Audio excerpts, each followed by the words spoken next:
ಆಧುನಿಕತೆಯ ಸೋಗಿನಲ್ಲಿ ನಮ್ಮ ಹಳ್ಳಿಗಳಲ್ಲಿ ಮೊದಲಿದ್ದ ವೈಭವ ಕಡಿಮೆಯಾಗ್ತಾ ಇದೆ. ವಿದ್ಯಾವಂತರೆಲ್ಲ ಪಟ್ಟಣ ಸೇರ್ತಿದ್ದಾರೆ. ಹೀಗಾಗಬಾರದು.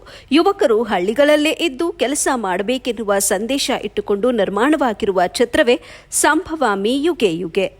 ರಾಜಲಕ್ಷ್ಮಿ ಎಂಟರ್ಟೈನ್ಮೆಂಟ್ ಲಾಂಛನದಲ್ಲಿ ಶ್ರೀಮತಿ ಪ್ರತಿಭಾ ಅವರು ನಿರ್ಮಿಸಿರುವ ಚೇತನ್ ಚಂದ್ರಶೇಖರ್ ಶೆಟ್ಟಿ ಕಥೆ, ಚಿತ್ರಕಥೆ ಬರೆದು ನಿರ್ದೇಶನ ಮಾಡಿರುವ ಈ ಚಿತ್ರವು ಇದೇ ತಿಂಗಳು 21ರಂದು ಬಿಡುಗಡೆಯಾಗಲಿದೆ ಎಂದು ಚಿತ್ರತಂಡ ತಿಳಿಸಿದೆ. ಜೈ ಶೆಟ್ಟಿ, ನಿಶಾ ರಜಪೂತ್ ಹಾಗೂ ನಾಯಕಿ ಮಧುರಾ ಗೌಡ ಪ್ರಮುಖ ಪಾತ್ರಗಳಲ್ಲಿ ನಟಿಸಿರುವ ಈ ಚಿತ್ರದ ನಾಯಕ ಜೈ ಶೆಟ್ಟಿ. ಪೂರನ್ ಶೆಟ್ಟಿಗಾರ್ ಅವರ ಸಂಗೀತ ಸಂಯೋಜನೆ, ರಾಜು ಹೆಮ್ಮಿಗೆಪುರ ಅವರ ಛಾಯಾಗ್ರಹಣ ಈ ಚಿತ್ರಕ್ಕಿದೆ. ಉಳಿದಂತೆ ಕಲಾವಿದರಾದ ಬಲರಾಜವಾಡಿ, ಪುನೀತ್, ಅಶ್ವಿನ್ ಹಾಸನ್ ಮುಂತಾದವರು ಈ ಚಿತ್ರದಲ್ಲಿ ನಟಿಸಿದ್ದಾರೆ.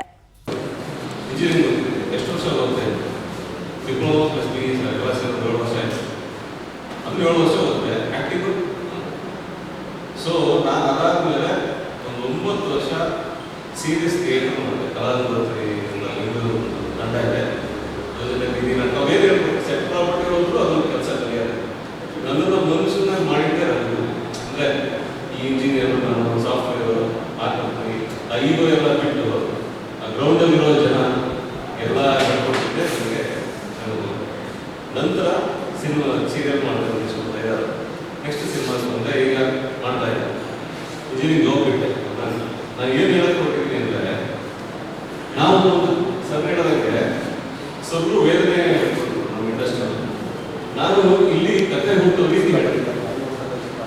ನಾನು ಈ ಸಿನಿಮಾದಲ್ಲಿ ಆ್ಯಕ್ಟ್ ಮಾಡ್ತೀನಿ ಅಂತ ಹೋದ ವರ್ಷ ತೆಗೆದುಕೊಂಡಿದ್ದೆ.